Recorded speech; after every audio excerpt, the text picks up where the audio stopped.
هو الذي خلقكم من نفس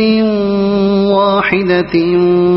وجعل منها زوجها ليسكن إليها فلما تغشاها حملت حملا خفيفا فمرت به فلما أثقلت دعوا الله ربهما لئن آتيتنا صالحا لنكونن من الشاكرين۔ وہ اللہ ہی ہے جس نے تمہیں ایک جان سے پیدا کیا اور اسی کی جنس سے اس کا جوڑا بنایا تاکہ اس کے پاس سکون حاصل کرے۔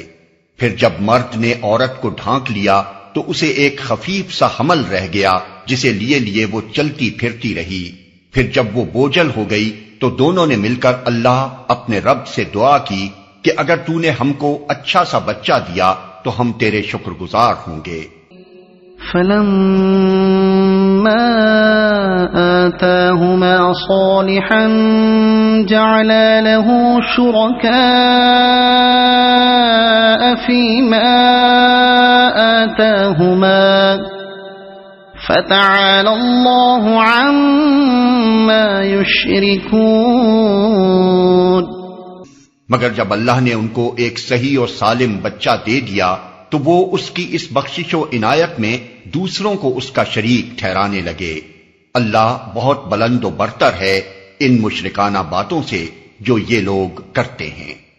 یہاں مشرکین کی جاہلانہ گمراہیوں پر تنقید کی گئی ہے۔ تقریر کا مدعا یہ ہے کہ نوع انسانی کو ابتداءً وجود بخشنے والا اللہ تعالیٰ ہے، جس سے خود مشرکین کو بھی انکار نہیں۔ پھر ہر انسان کو وجود عطا کرنے والا بھی اللہ تعالیٰ ہی ہے، اور اس بات کو بھی مشرکین جانتے ہیں۔ عورت کے رحم میں نطفے کو ٹھہرانا، پھر اس خفیف سے حمل کو پرورش کر کے ایک زندہ بچے کی صورت دینا، پھر اس بچے کے اندر طرح طرح کی قوتیں اور قابلیتیں ودیت کرنا اور اس کو صحیح و سالم انسان بنا کر پیدا کرنا، یہ سب کچھ اللہ تعالیٰ کے اختیار میں ہے۔ اگر اللہ عورت کے پیٹ میں بندر یا سانپ یا کوئی اور عجیب الخلقت حیوان پیدا کر دے، یا بچے کو پیٹ ہی میں اندھا، بہرا، لنگڑا، لولا بنا دے، یا اس کی جسمانی و ذہنی اور نفسانی قوتوں میں کوئی نقص رکھ دے، تو کسی میں یہ طاقت نہیں ہے کہ اللہ کی ساخت کو بدل ڈالے۔ اس حقیقت سے مشرکین بھی اسی طرح آگاہ ہیں جس طرح موحدین۔ چنانچہ یہی وجہ ہے کہ زمانہ حمل میں ساری امیدیں اللہ ہی سے وابستہ ہوتی ہیں کہ وہی صحیح و سالم بچہ پیدا کرے گا، لیکن اس پر بھی جہالت و نادانی کے طغیان کا یہ حال ہے کہ جب امید بر آتی ہے اور چاند سا بچہ نصیب ہو جاتا ہے تو شکریہ کے لیے نظریں اور نیازیں کسی دیوی، کسی اوتار، کسی ولی اور کسی حضرت کے نام پر چڑھائی جاتی ہیں، اور بچے کو ایسے نام دیے جاتے ہیں کہ گویا وہ خدا کے سوا کسی اور کی عنایت کا نتیجہ ہے، مثلا حسین بخش، پیر بخش، عبد الرسول، عبد العزا اور عبد شمس وغیرہ۔ اس تقریر کے سمجھنے میں ایک بڑی غلط فہمی واقع ہوئی ہے، جسے ضعیف روایات نے اور زیادہ تقویت پہنچا دی۔ چونکہ آغاز میں نوع انسانی کی پیدائش ایک جان سے ہونے کا ذکر آیا ہے، جس سے مراد حضرت آدم علیہ السلام ہے، اور پھر فوراً ہی ایک مرد و عورت کا ذکر شروع ہو گیا ہے، جنہوں نے پہلے تو اللہ سے صحیح و سالم بچے کی پیدائش کے لیے دعا کی، اور جب بچہ پیدا ہو گیا تو اللہ کے بخشش میں دوسروں کو شریک ٹھہرا لیا۔ اس لیے لوگوں نے یہ سمجھا کہ یہ شرک کرنے والے میاں بیوی ضرور حضرت آدم و حوا علیہ السلام ہی ہوں گے۔ اس غلط فہمی پر روایات کا ایک خول چڑھ گیا اور ایک پورا قصہ تصنیف کر دیا گیا کہ حضرت حوا کے بچے پیدا ہو کر مر جاتے۔ آخر کار ایک بچے کی پیدائش کے موقع پر شیطان نے ان کو بہکا کر اس بات پر آمادہ کر دیا کہ اس کا نام عبد الحارث یعنی بندہ شیطان رکھ دیں۔ غضب یہ ہے کہ ان روایات میں سے بعض کی سند نبی صلی اللہ علیہ وسلم تک بھی پہنچا دی گئی ہے، لیکن در حقیقت یہ تمام روایات غلط ہیں اور قرآن کی عبارت بھی ان کی تائید نہیں کرتی۔ قرآن جو کچھ کہہ رہا ہے وہ صرف یہ ہے کہ نوع انسانی کا پہلا جوڑا جس سے آفرینش کی ابتدا ہوئی اس کا خالق بھی اللہ ہی تھا، کوئی دوسرا اس کار تخلیق میں شریک نہ تھا، اور پھر ہر مرد و عورت کے ملاپ سے جو اولاد پیدا ہوتی ہے اس کا خالق بھی اللہ ہی ہے، جس کا اقرار تم سب لوگوں کے دلوں میں موجود ہے۔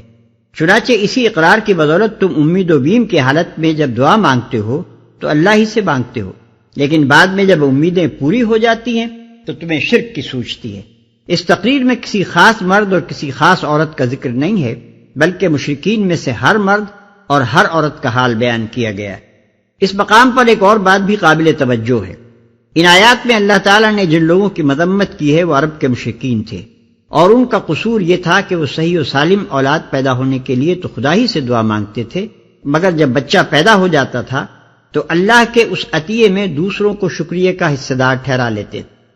بلا شبہ یہ حالت بھی نہایت بری تھی، لیکن اب جو شرک ہم توحید کے مدعیوں میں پا رہے ہیں وہ اس سے بھی بدتر ہے۔ یہ ظالم تو اولاد بھی غیروں ہی سے مانگتے ہیں، حمل کے زمانے میں منتیں بھی غیروں کے نام ہی کی مانتے ہیں، اور بچہ پیدا ہونے کے بعد نیاز بھی انہی کے آستانوں پر چڑھاتے ہیں۔ اس پر بھی زمانہ جاہلیت کے عرب مشرک تھے، اور یہ موحد ہیں، ان کے لیے جہنم واجب تھی اور ان کے لیے نجات کی گارنٹی ہے۔ ان کی گمراہیوں پر تنقید کی زبانیں تیز ہیں، مگر ان کی گمراہیوں پر کوئی تنقید کر بیٹھے تو مذہبی درباروں میں بے چینی کی لہر دوڑ جاتی ہے۔ اسی حالت کا ماتم حالی مرحوم نے اپنی مسدس میں کیا ہے۔ وہ کہتے ہیں، کرے غیر بت کی پوجا تو کافر، جو ٹھہرائے بیٹا خدا کا تو کافر، جھکے آگ پر بہر سجدہ تو کافر، کواکب میں مانے کرشمہ تو کافر، مگر مومنوں پر کشادہ ہیں راہیں، پرستش کریں شوق سے جس کی چاہیں، نبی کو جو چاہیں خدا کر دکھائیں، اماموں کا رتبہ نبی سے بڑھائیں، مزاروں پہ جا جا کے نظریں چڑھائیں، شہیدوں سے جا جا کے مانگیں دعائیں، نہ توحید میں کچھ خلل اس سے آئے، نہ اسلام بگڑے نہ ایمان جائے۔ أَيُشْرِكُونَ مَا لَا يَخْلُقُ شَيْئًا وَهُمْ يُخْلَقُونَ وَلَا يَسْتَطِيعُونَ لَهُمْ نَصْرًا وَلَا أَنفُسَهُمْ يَنصُرُونَ وَإِن تَدْعُوهُمْ إِلَى الْهُدَى لَا يَتَّبِعُوكُمْ سواء عليكم أدعوتموهم أم أنتم صامتون۔ کیسے نادان ہیں یہ لوگ کہ ان کو خدا کا شریک ٹھہراتے ہیں جو کسی چیز کو بھی پیدا نہیں کرتے بلکہ خود پیدا کیے جاتے ہیں، جو نہ ان کی مدد کر سکتے ہیں اور نہ آپ اپنی مدد ہی پر قادر ہیں۔ اگر تم انہیں سیدھی راہ پر آنے کی دعوت دو تو وہ تمہارے پیچھے نہ آئیں، تم خواہ انہیں پکارو یا خاموش رہو، دونوں صورتوں میں تمہارے لیے یکساں ہی رہے۔ یعنی ان مشرکین کے معبودان باطل کا حال یہ ہے کہ سیدھی راہ دکھانا اور اپنے پرستاروں کی رہنمائی کرنا تو درکنار، وہ بیچارے تو کسی رہنما کی پیروی کرنے کے بھی قابل نہیں، حتیٰ کہ کسی پکارنے والے کی پکار کا جواب تک نہیں دے سکتے۔ إن الذين تدعون من دون الله عباد أمثالكم فادعوهم فليستجيبوا لكم إن كنتم صادقين ألهم أرجل يمشون بها أم لهم أيدي يبطشون بها أم لهم أعين يبصرون بها أم لهم آذان يسمعون بها قل ادعوا شركاءكم ثم كيدون فلا تنظرون۔ تم لوگ خدا کو چھوڑ کر جنہیں پکارتے ہو وہ تو محض بندے ہیں جیسے تم بندے ہو، ان سے دعائیں مانگ دیکھو، یہ تمہاری دعاؤں کا جواب دیں اگر ان کے بارے میں تمہارے خیالات صحیح ہیں۔ کیا یہ پاؤں رکھتے ہیں کہ ان سے چلیں؟ کیا یہ ہاتھ رکھتے ہیں کہ ان سے پکڑیں؟ کیا یہ آنکھیں رکھتے ہیں کہ ان سے دیکھیں؟ کیا یہ کان رکھتے ہیں کہ ان سے سنیں؟ اے محمد ان سے کہو کہ بلا لو اپنے ٹھہرائے ہوئے شریکوں کو، پھر تم سب مل کر میرے خلاف تدبیریں کرو اور مجھے ہرگز مہلت نہ دو۔ کیا یہ کان رکھتے ہیں کہ ان سے سنیں؟ یہاں ایک بات صاف طور پر سمجھ لینی چاہیے، مشرکانہ مذاہب میں تین چیزیں الگ الگ پائی جاتی ہیں۔ ایک تو وہ اصنام، تصاویر یا علامات جو مرجع پرستش یعنی آبجیکٹس آف ورشپ ہوتی ہیں، دوسرے وہ اشخاص یا ارواح یا معنی جو دراصل معبود قرار دیے جاتے ہیں اور جن کی نمائندگی اصنام اور تصاویر وغیرہ کی شکل میں کی جاتی ہے، تیسرے وہ اعتقادات جو ان مشرکانہ عبادات و اعمال کی تہ میں کار فرما ہوتے ہیں۔ قرآن مختلف طریقوں سے ان تینوں چیزوں پر ضرب لگاتا ہے۔ اس مقام پر اس کی تنقید کا رخ پہلی چیز کی طرف ہے، یعنی وہ بت محل اعتراض ہیں جن کے سامنے مشرکین اپنے مراسم عبادت ادا کرتے اور اپنی عرضیاں اور نیازیں پیش کرتے تھے۔ ان ولی اللہ الذی نزل الکتاب وهو يتولى الصالحین، میرا حامی و ناصر وہ خدا ہے جس نے یہ کتاب نازل کی ہے اور وہ نیک آدمیوں کی حمایت کرتا ہے۔ یہ جواب ہے مشرکین کی ان دھمکیوں کا جو وہ نبی صلی اللہ علیہ وسلم کو دیتے تھے۔ وہ کہتے تھے کہ اگر تم ہمارے ان معبودوں کی مخالفت کرنے سے باز نہ آئے اور ان کی طرف سے لوگوں کے عقیدے اسی طرح خراب کرتے رہے تو تم پر ان کا غضب ٹوٹ پڑے گا اور وہ تمہیں الٹ کر رکھ دیں گے۔ والذین تدعون من دونه لا يستطيعون نصركم ولا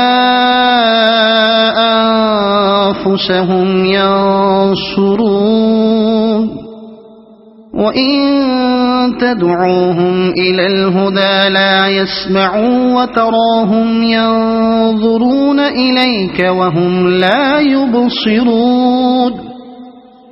خُذِ الْعَفْوَ وَأْمُرْ بِالْعُرْفِ وَأَعْرِضْ عَنِ الْجَاهِلِينَ،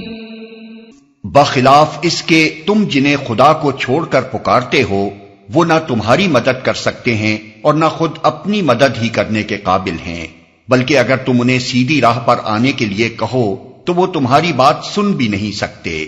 بظاہر تم کو ایسا نظر آتا ہے کہ وہ تمہاری طرف دیکھ رہے ہیں مگر فی الواقع وہ کچھ بھی نہیں دیکھتے۔ اے نبی، نرمی اور درگزر کا طریقہ اختیار کرو، معروف کی تلقین کیے جاؤ اور جاہلوں سے نہ الجھو۔ وَإِمَّا يَنزَغَنَّكَ مِنَ الشَّيْطَانِ نَزْغٌ فَاسْتَعِذْ بِاللَّهِ إِنَّهُ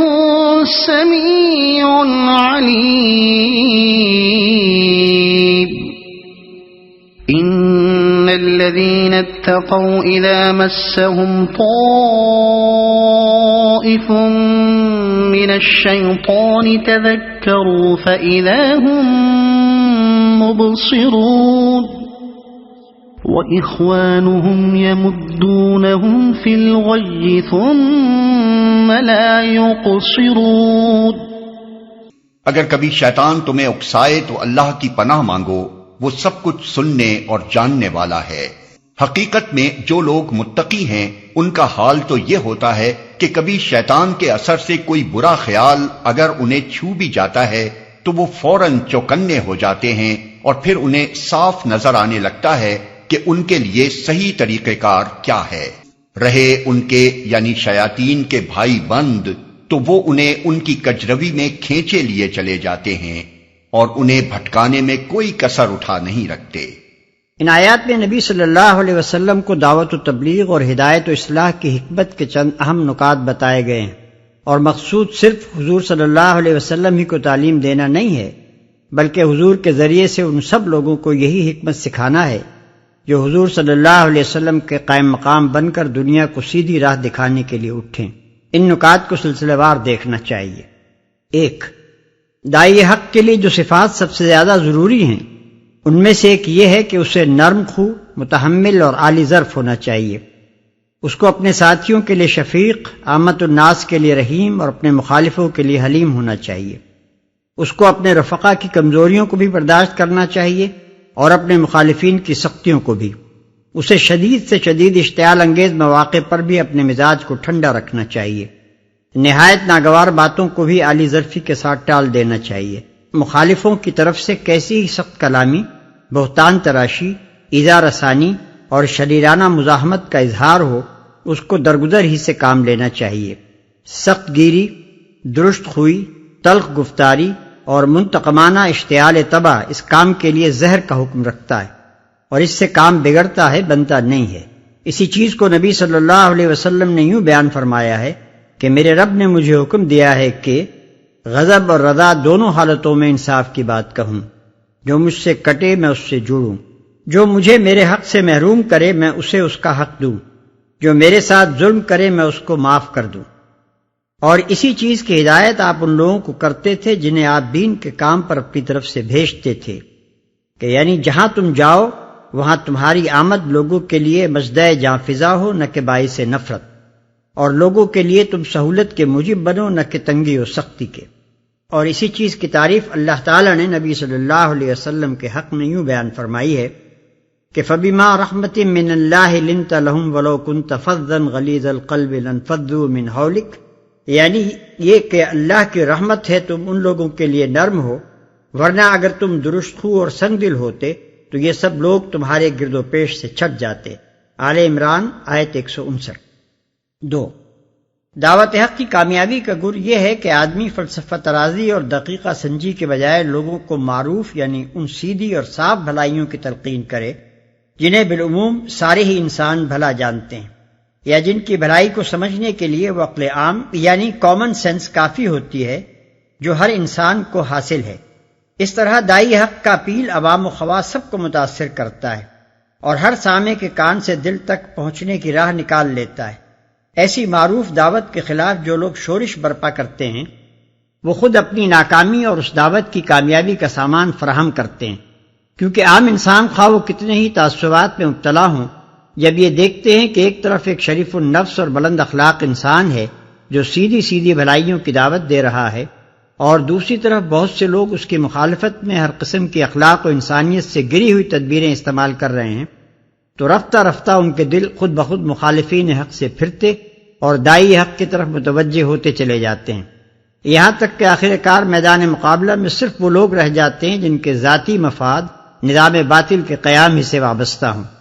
یا پھر جن کے دلوں میں تقلید اسلاف اور جاہلانہ تعصبات نے کسی روشنی کے قبول کرنے کی صلاحیت باقی ہی نہ چھوڑی ہو۔ یہی وہ حکمت تھی جس کی بدولت نبی صلی اللہ علیہ وسلم کو عرب میں کامیابی حاصل ہوئی، اور پھر آپ کے بعد تھوڑی ہی مدت میں اسلام کا سیلاب قریب کے ملکوں پر اس طرح پھیل گیا کہ کہیں 100% اور کہیں 80 اور 90% باشندے مسلمان ہو گئے۔ 3،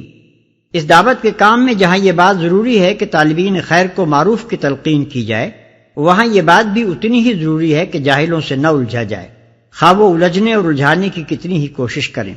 داعی کو اس معاملے میں سخت محتاط ہونا چاہیے کہ اس کا خطاب صرف ان لوگوں سے رہے جو معقولیت کے ساتھ بات کو سمجھنے کے لیے تیار ہوں،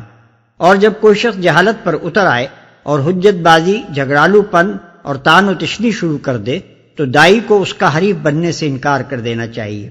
اس لیے کہ اس جھگڑے میں الجھنے کا حاصل کچھ نہیں ہے، اور نقصان یہ ہے کہ داعی کی جس قوت کو اشاعت دعوت اور اصلاح نفوس میں خرچ ہونا چاہیے وہ اس فضول کام میں ضائع ہو جاتی ہے۔ 4، نمبر 3 میں جو ہدایت کی گئی ہے اسی کے سلسلے میں مزید ہدایت یہ ہے کہ جب کبھی داعی حق مخالفین کے ظلم اور ان کی شرارتوں اور ان کے جاہلانہ اعتراضات و الزامات پر اپنی طبیعت میں اشتعال محسوس کرے تو اسے فوراً سمجھ لینا چاہیے کہ یہ نزغ شیطانی یعنی شیطان کی اکساہٹ ہے، اور اسی وقت خدا سے پناہ مانگنی چاہیے کہ اپنے بندے کو اس جوش میں بہہ نکلنے سے بچائے اور ایسا بے قابو نہ ہونے دے کہ اس سے دعوت حق کو نقصان پہنچانے والی کوئی حرکت سرزد ہو جائے۔ دعوت حق کا کام بہرحال ٹھنڈے دل سے ہی ہو سکتا ہے، اور وہی قدم سے ہی اٹھ سکتا ہے جو جذبات سے مغلوب ہو کر نہیں بلکہ موقع و محل کو دیکھ کر خوب سوچ سمجھ کر اٹھایا جائے۔ لیکن شیطان جو اس کام کو فروغ پاتے ہوئے کبھی نہیں دیکھ سکتا، ہمیشہ اس کوشش میں لگا رہتا ہے کہ اپنے بھائی بندوں سے داعی حق پر طرح طرح کے حملے کرائے، اور پھر ہر حملے پر داعی حق کو اکسائے کہ اس حملے کا جواب تو ضرور ہونا چاہیے۔ یہ اپیل جو شیطان داعی کے نفس سے کرتا ہے اکثر بڑی بڑی پرفریب تعویلوں اور مذہبی اصلاحوں کے غلاف میں لپٹا ہوا ہوتا ہے،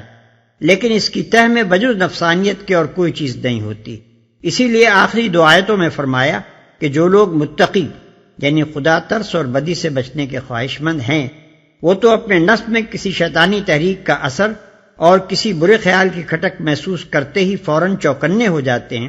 اور پھر انہیں صاف نظر آ جاتا ہے کہ اس موقع پر دعوت دین کا مفاد کس طرز عمل کے اختیار کرنے میں ہے اور حق پرستی کا تقاضا کیا ہے۔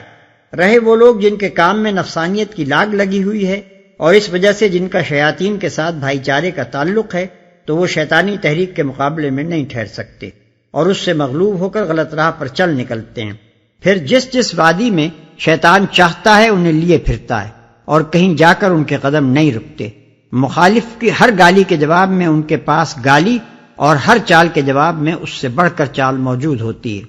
اس ارشاد کا ایک عمومی محمل بھی ہے اور وہ یہ کہ اہل تقویٰ کا طریقہ بالعموم اپنی زندگی میں غیر متقی لوگوں سے مختلف ہوتا ہے۔ جو لوگ حقیقت میں خدا سے ڈرنے والے ہیں اور دل سے چاہتے ہیں کہ برائی سے بچیں، ان کا حال یہ ہوتا ہے کہ برے خیال کا ایک ذرا سا غبار بھی اگر ان کے دل کو چھو جاتا ہے تو انہیں ویسی ہی کھٹک محسوس ہونے لگتی ہے جیسی کھٹک انگلی میں پھانس چبھ جانے یا آنکھ میں کسی ذرے کے گر جانے سے محسوس ہوتی ہے۔ چونکہ وہ برے خیالات، بری خواہشات اور بری نیتوں کے خوگر نہیں ہوتے،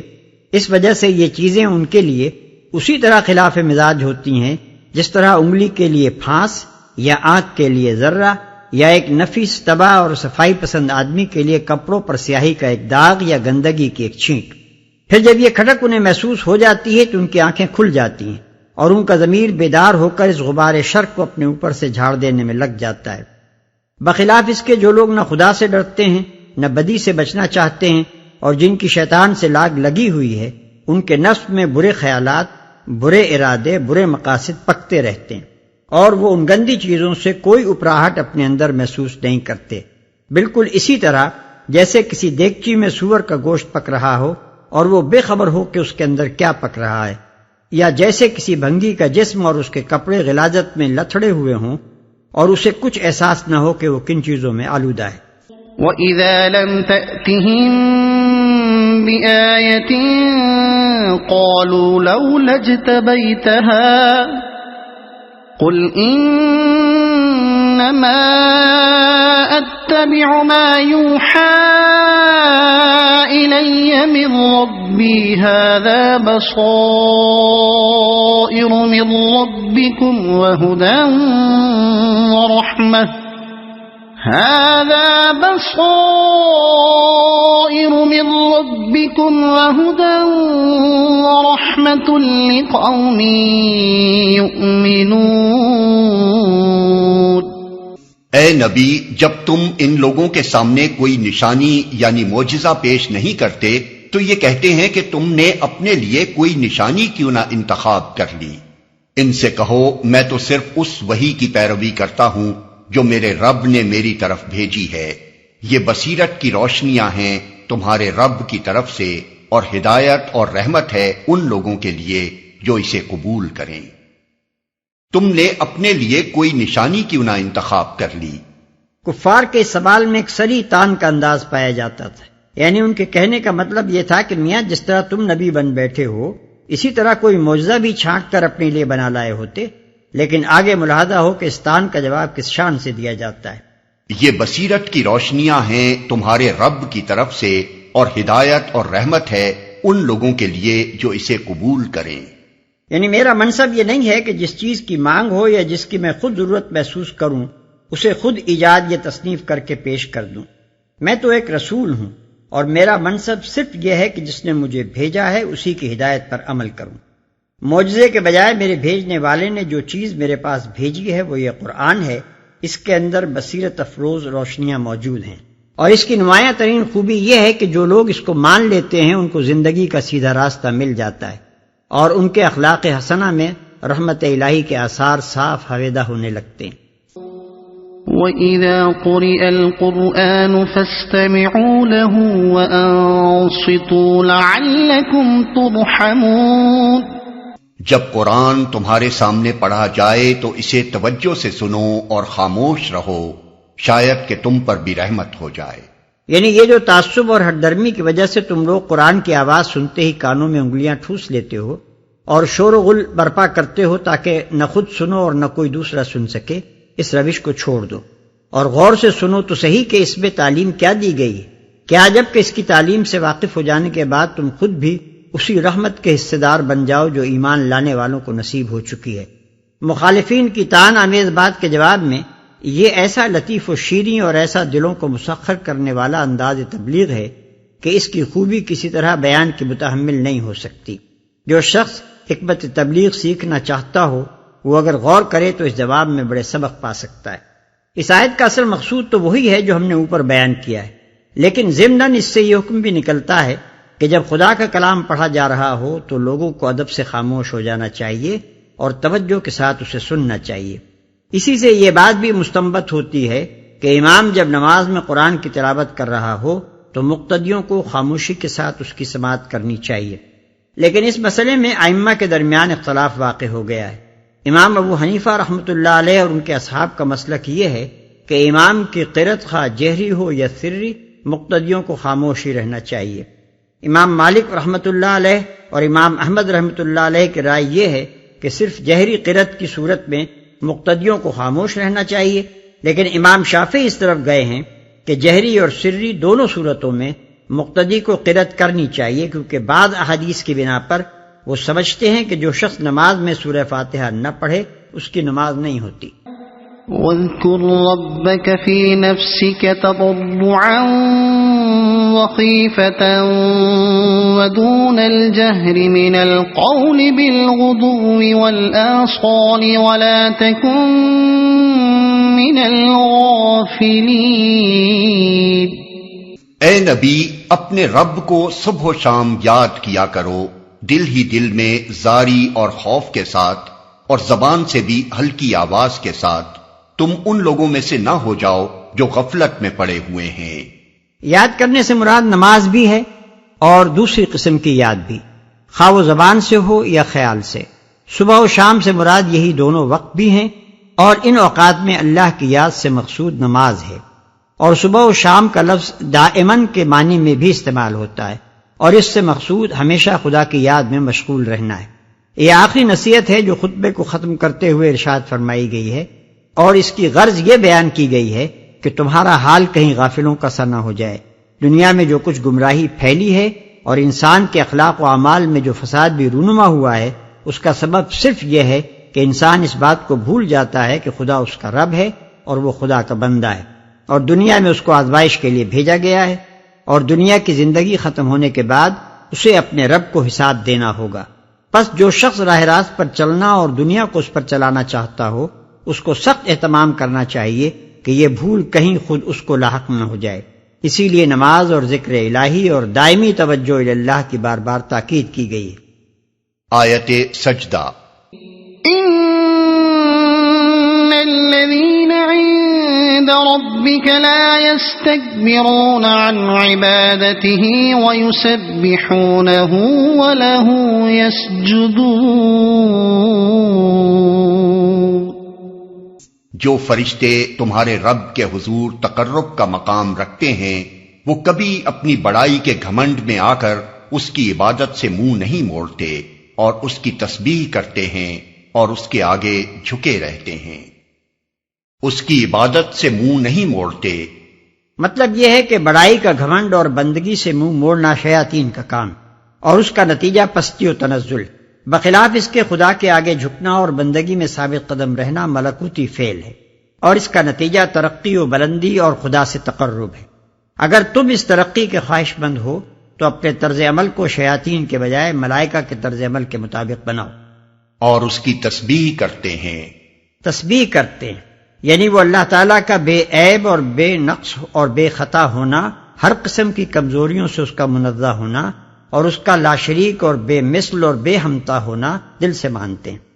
اس کا اقرار و اعتراف کرتے ہیں، اور دائماً اس کے اظہار و اعلان میں مشغول رہتے ہیں، اور اس کے آگے جھکے رہتے ہیں۔ اس مقام پر حکم ہے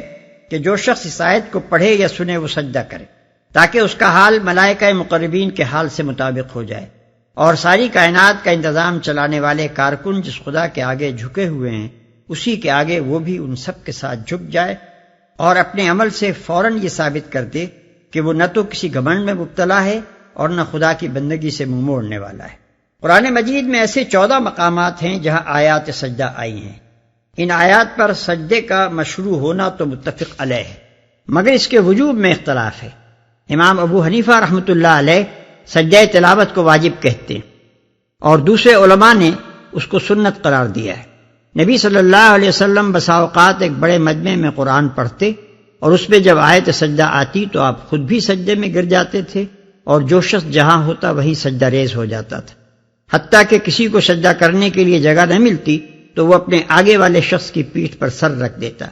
یہ بھی روایات میں آیا ہے کہ آپ نے فتح مکہ کے موقع پر قرآن پڑھا، اور اس میں جب آیت سجدہ آئی تو جو لوگ زمین پر کھڑے تھے انہوں نے زمین پر سجدہ کیا، اور جو گھوڑوں اور اونٹوں پر سوار تھے وہ اپنی سواریوں پر ہی جھک گئے۔ کبھی آپ نے دوران خطبہ میں آیت سجدہ پڑھی ہے تو ممبر سے اتر کر سجدہ کیا ہے اور پھر اوپر جا کر خطبہ شروع کر دیا ہے۔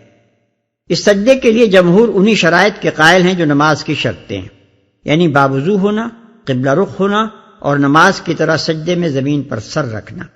لیکن جتنی احادیث سجود تلاوہ کے باب میں ہم کو ملی ہیں ان میں کہیں ان شرطوں کے لیے کوئی دلیل موجود نہیں ہے۔